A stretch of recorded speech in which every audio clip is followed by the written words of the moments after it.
So today is the first day of the second phase of the government's new Help to Buy scheme. And let's have a look at exactly what's on offer. Phase 2 will make government guaranteed mortgages available on old houses as well as new builds covered by Phase 1. Buyers will need a deposit of just 5%, with properties worth up to £600,000 qualifying. HSBC is the latest lender to sign up, joining Virgin Money and NatWest and RBS, which start taking applications today. Halifax and Bank of Scotland will follow later this week. With me are Paul Smee, he's the Director General of the Council of Mortgage Lenders, and Jeremy Leaf is a Chartered Surveyor and Estate Agent. And Paul Smee, just very simply, is this going to result in higher house prices or more people who want and need houses being able to buy them? Well, I think the key to house price increases is whether we can get supply up. And part of the Help to Buy scheme, which has already been in since last April, is all about building new homes. I think there is also, I think if you look at house prices across the country, there's a very mixed picture. Indeed, if you look at the southeast, there have been house price increases. Elsewhere, the market has been very, very subdued. And indeed, we are forecasting for this year lending that is less than half what it was at the height of the market in 2005. So what do you think, Jeremy? Are more people going to be getting into homes as a result of this? Absolutely. The builders are definitely getting it. They're going out there and they are looking for land. It's a question of getting the planning right and getting the lending right to the small companies. So that was Phase 1 for new builds. This is not for new builds. But it's new builds and existing homes, so it's both. And that's where the supply is coming from. And if we're going to keep prices down, we need to get the supply of both up. Okay, well, let's go to Becky Johnson, who is in Runcorn, to see how things are going there. Becky.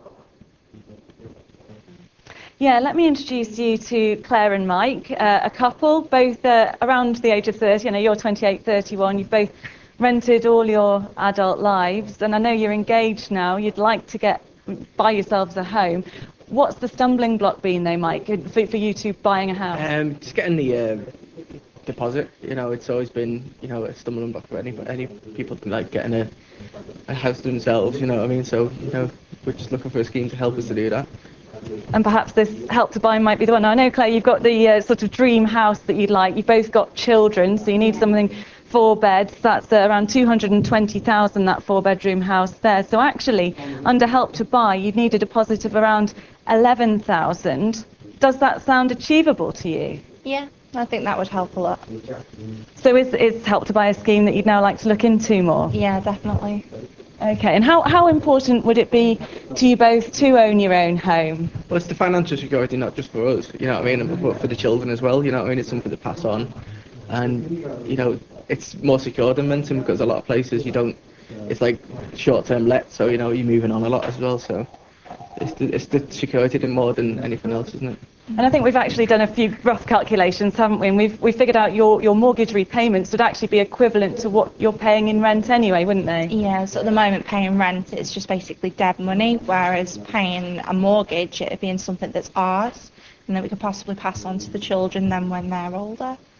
All right, Claire, Mike, thank you very much for telling us your story. So 2 people who would very much be interested in this. I think it's worth pointing out, though, that they weren't actually aware of Help to Buy until we just told them about it. So perhaps there needs to be a bit more information out there for people like Claire and Mike who would be interested in looking into this scheme further.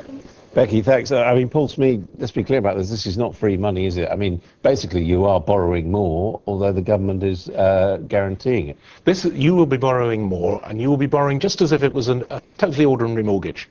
The way in which the Help to Buy scheme works is that it helps increase the lender's appetite to risk to lend at higher loan to value. Their appetite for risk is raised, so that they will offer more high loan to value loans. But I mean, Jeremy, the difficulty is going to come if interest rates go up. Well, quite, but it's an interesting point that Claire and Mike were making there, because there's some unintended positive consequences for people like that, because what we're actually seeing is that rental levels are starting to dip a little bit, because a lot of people who are aspiring to be first-time buyers or buying property are not renewing or not staying in the rental market, so rents are dropping, making deposit saving a little bit easier for people. So there's a benefit there. Yeah, but it's not always the case, is it? I mean, in that case, at the moment, interest rates are low, so you pay pretty much the same if you're renting or repaying on a reasonable mortgage.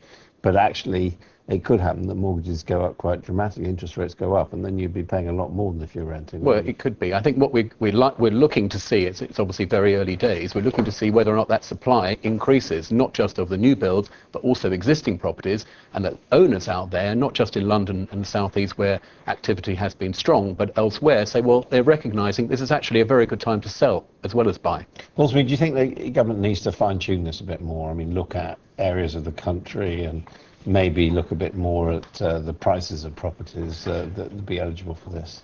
The guarantee doesn't actually kick in until the beginning of next year. This is a sort of pre-warehousing stage, if you like, for the scheme.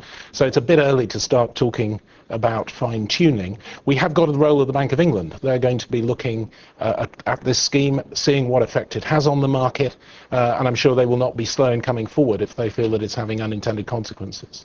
I mean, and Jeremy, I mean, if you look at it economically speaking, this is good old pump priming, isn't it? I mean, it's using taxpayers' money ultimately to make people feel good. It's not actually doing much good for the economy. Well, I mean, that remains to be seen. I think what we want to see is actually activity. We want to see people freely coming in and out of the market, which they haven't been able to do in the past. We don't want to see booms and busts and prices going up and then coming down again. We want to see activity, and I think this is hopefully going some way to encouraging. This does make a boom more likely, doesn't it, and then a bust.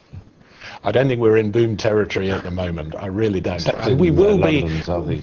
I think there are maybe local issues, but this is something that is going to be closely scrutinised by the Bank of England, by the Financial Policy Committee, by, I think, lots of economists. And this vigilance is what will, I think, help ensure that the scheme doesn't have unintended consequences. Thank you both very much indeed. Thank you.